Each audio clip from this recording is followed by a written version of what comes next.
Good morning students. पीछे हमने जो क्लासेज थी उसमें हमने व्यवस्थापिका कार्यपालिका के बारे में अध्ययन किया।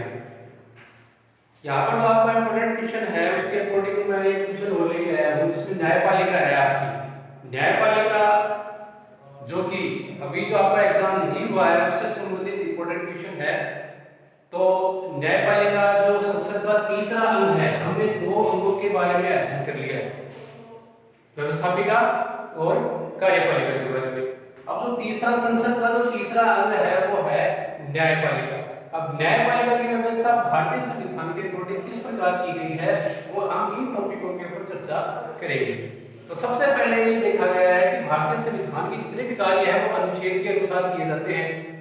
तो यहाँ पर जो न्यायपालिका का जो सृजन है, सर्वोच्च न्यायपालिका उसका जो सृजन किया गया है वो भारतीय संविधान के अनुच्छेद 124 के अनुसार किया गया है। आपको याद रखना है कि अनुच्छेद 124 के अनुसार न्यायपालिका की व्यवस्था भारतीय संविधान के अकॉर्डिंग की गई है।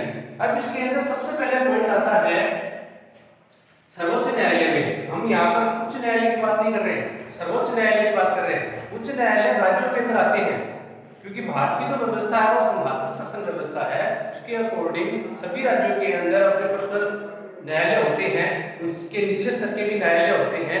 यहाँ पर हम जो सर्वोच्च न्यायालय है जो कि भारत का एक ही न्यायालय है उसकी बारे में बात कर रहे हैं। तो न्यायाधीशों की सबसे पहले आती है न्यायाधीशों की संख्या। तो यहाँ पर न्यायाधीशों की संख्या के अंदर है कि जो सर्वोच्च न्यायालय का जो मुख्य न्यायाधीश है,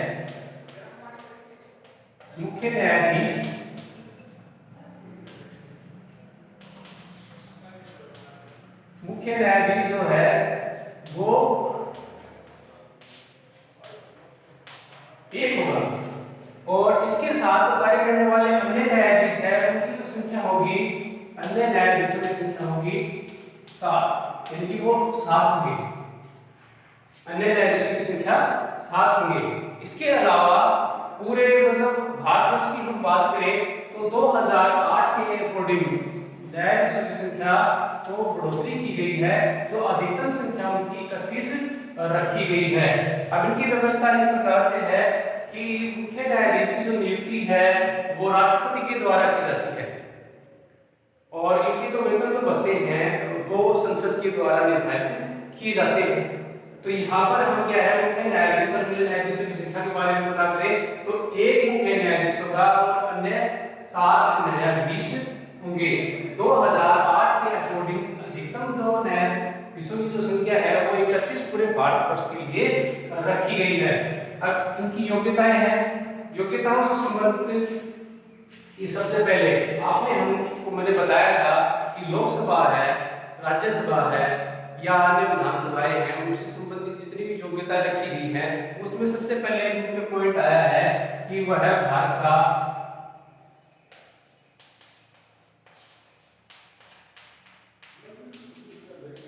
नागरिक।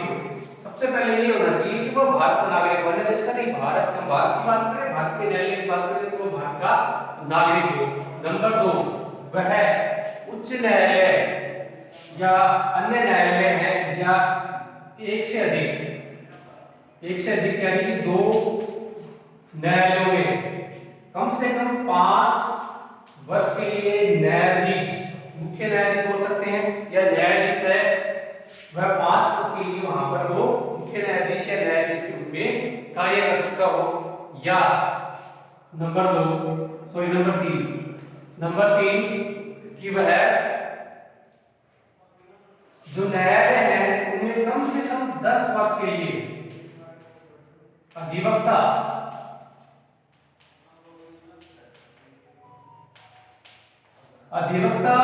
के रूप में कार्य कर चुका हो, जिसे हम वकालत बोलते हैं यानी कि एडवोकेट बोलते हैं। तो 10 वर्ष के लिए वह एडवोकेट या वकील या अधिवक्ता रह चुका हो। या फिर नंबर 4, वह राष्ट्रपति की दृष्टि में एक कानून का ज्ञाता होना चाहिए, यानी कि वो कानून के रूप में पारंगत है और राष्ट्रपति चाहे तो वो उसको मुख्य न्यायाधीश नियुक्त कर सकता है। अब इसके बाद में अगला पॉइंट आता है, अगले पॉइंट में है कार्यपालिका तथा महाभियोग। अब आपको मैंने बताया है कि जो मुख्य न्यायाधीश है उसकी नियुक्ति राष्ट्रपति के द्वारा होती है, नियुक्ति राष्ट्रपति के द्वारा होती है, लेकिन जो इससे पहले हमने राष्ट्रपति के बारे में पढ़ा था, तो राष्ट्रपति एक संवैधानिक तंत्र का शासक होता है। वास्तविक जो शक्ति होती है वो कार्यपालिका में नहीं होती है। यहाँ कार्यपालिका इसलिए लिखते हैं क्योंकि कार्यपालिका का जो प्रधान होता है वो राष्ट्रपति है, लेकिन राष्ट्रपति अपनी सहायता के लिए वो प्रधानमंत्री को नियुक्त करता है। आपको याद रखना है, राष्ट्रपति अपने कार्यों की सहायता के लिए प्रधानमंत्री और मंत्रिमंडल को नियुक्त करता है। तो यहाँ पर जो नियुक्तियां राष्ट्रपति के द्वारा की जाती है, लेकिन वो सिर्फ क्या है, एक औपचारिकता है। प्रधानमंत्री की सलाह पर उसको नियुक्त किया जाता है। अब यहाँ पर हम कार्यपालिका की बात इसलिए कर रहे हैं, महाभियोग इसलिए कर रहे हैं कि मान लो कि जो मुख्य न्यायाधीश है वो अपने कार्यों में सफल नहीं है, अयोग्यताएं हैं उसमें, कदाचार देश के संबंधित कदाचार के रूप में प्रकट हो रहा है, तो उस संबंधित मतलब मुख्य न्यायाधीश को उसके पद से भी हटाया जा सकता है। लेकिन भारतीय संविधान के अकॉर्डिंग जो मुख्य न्यायाधीश है,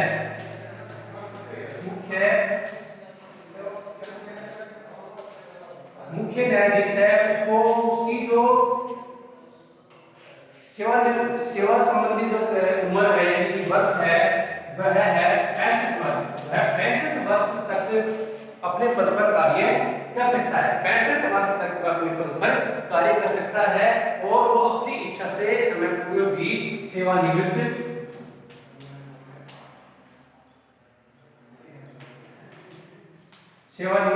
हो सकता है, या फिर 65 वर्ष की आयु के बाद में उसको ऑटोमेटिक क्या है, सेवानिवृत्त होना पड़ता है। इसके अलावा अगर वह अपने कार्यों में सही नहीं है, अनैतिक कार्य करता है, तब उस पर क्या है, कार्यपालिका द्वारा महाभियोग लगाया जाता है, जिसमें दोनों सदन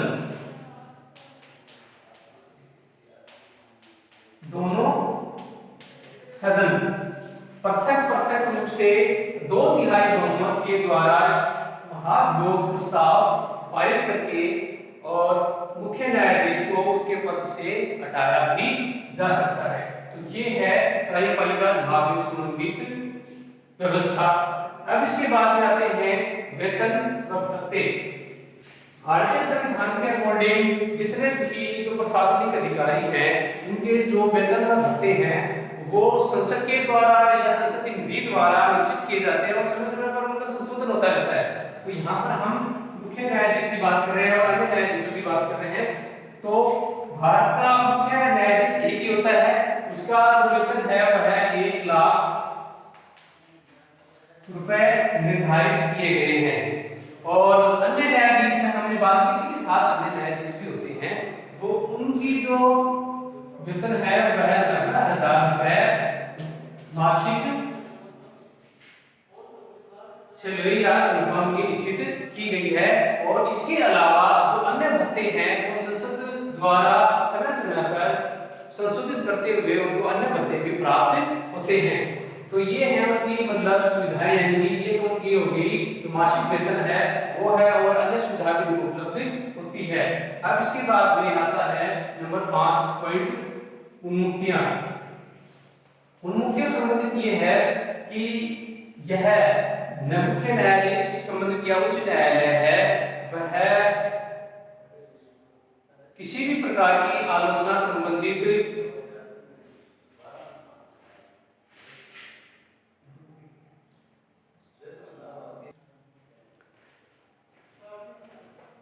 उन्मुखियों संबंधित ये है कि वह जितनी भी प्रकार की जो सुनवाइयां सर्वोच्च न्यायालय में होती हैं या जितनी भी प्रकार के सरकारी जो कार्य होते हैं उनसे संबंधित जितने भी फैसले लिए जाते हैं उसमें जो निर्णय होता है उसके प्रतिरूप मतलब सुनवाई या हम कह सकते हैं उसके बारे में आलोचना जो होती है वो नहीं हो सकती। यहाँ पर आलोचना है यानी कि जो राजनीतिक रूप से कार्य होते हैं उनकी आलोचना होती है, लेकिन यहाँ पर न्यायालय को स्वतंत्र रखा गया है न्यायालय कोई भी अपने कार्य संबंधित जो फैसले लेता है उससे संबंधित कहीं पर भी उसकी आलोचना या उनकी निंदा नहीं हो सकती है। ये इसकी व्यवस्था भारतीय संविधान में रखी गई है। फिर इसके बाद में आता है न्यायालय का मुख्य स्थान। अब आपको मैंने शुरुआत में बताया था कि जो सर्वोच्च न्यायालय है वो एक ही है। संघात्मक शासन व्यवस्था के अंदर उच्च न्यायालय है और उच्चतम जो न्यायालय है जिसे दूसरा नाम सर्वोच्च न्यायालय भी कहते हैं, वो उस देश का एक ही होता है, भारत का एक ही है और उसका स्थान अनुच्छेद 130 के अकॉर्डिंग, अनुच्छेद 130 के अकॉर्डिंग जो उसी देश की राजधानी है यानी कि अपने भारत की जो राजधानी है दिल्ली में इसकी व्यवस्था की गई है। यानी कि इसका जो मुख्यालय है या जो कोर्ट हम बोल सकते हैं इसमें, वो न्यायालय का जो मुख्य स्थान है वह है दिल्ली स्थापित किया गया है। अब इसके बाद में आता है न्यायाधीशों पर प्रतिबंध। अब ये महत्वपूर्ण बात है कि हमने इससे पहले बताया था कि यहाँ पर जो योग्यताएं हैं उस योग्यताओं में या फिर इसमें हमने व्यवस्था की गई थी कि यहाँ पर हम वेतन और भत्ते आदि सुविधाओं की बात कर रहे थे, तो उसमें भी की गई थी कि मतलब इनकी जो आयु संबंधित है वह है 65 वर्ष जो है वह आयु की गई है।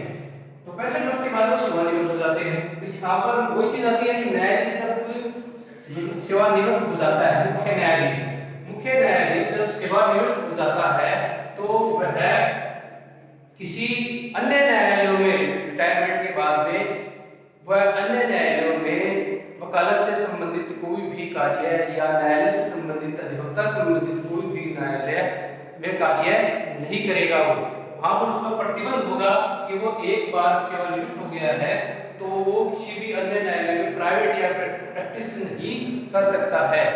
तो ये जो अभी हमने आपको बताया है कि जो न्यायालय है, न्यायालय की जो व्यवस्था क्या है, ये आप अपने जो एग्जाम होगा 10th क्लास से संबंधित है, जो एग्जाम होगा उसमें ये इम्पोर्टेंट क्वेश्चन है। मैंने इससे पहले आपको राष्ट्रपति का भी करवाया था, राष्ट्रपति का भी इम्पोर्टेंट क्वेश्चन है। उसके बाद में आता है न्यायालय से संबंधित जो सर्वोच्च न्यायालय है उसका जो इम्पोर्टेंट क्वेश्चन है, ये मैंने आपको बताया है।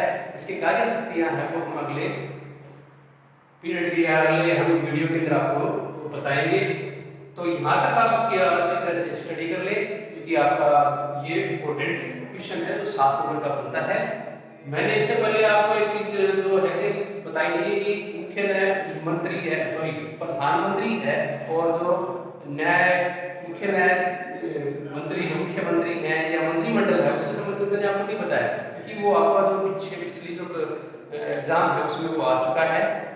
ये टॉपिक होने के बाद में उसको क्लियर करने के लिए मैं लक्ष्य उसको क्लास में बता दूंगा आपको ये। लेकिन अभी हम यहाँ पर क्या है, जो आपका नेक्स्ट जो कक्षाएं मतलब एग्जाम होने वाले हैं उससे संबंधित मैंने आपको टॉपिक बताया, तो अच्छी तरह से याद करिए। इसकी कार्य शक्तियाँ हैं वो नेक्स्ट वीडियो में हम बताएंगे आपको।